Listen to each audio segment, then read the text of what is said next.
VLOOKUP function, paano makakatulong sa reports mo?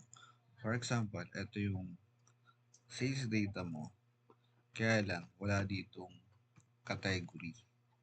So, magdadagdag tayo ng category. Copy, category.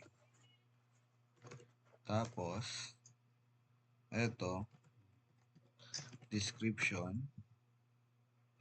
Pinaibot ko na kanina. Magdadagdag tayo dito. Paste natin. Description. Pasta, sinigang, cubes, pababa. Tapos, highlight natin, pangalanan natin, yung pasta. Ayan, balik tayo dito. VLOOKUP tayo.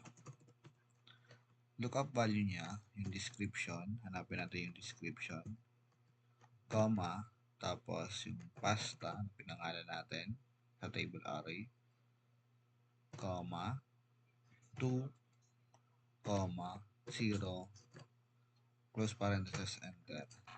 Double click natin dito sa gilid. So, meron na tayong per category. Delete natin to.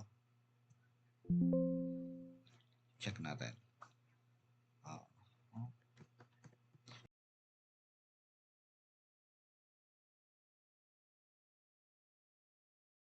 Tapos cross.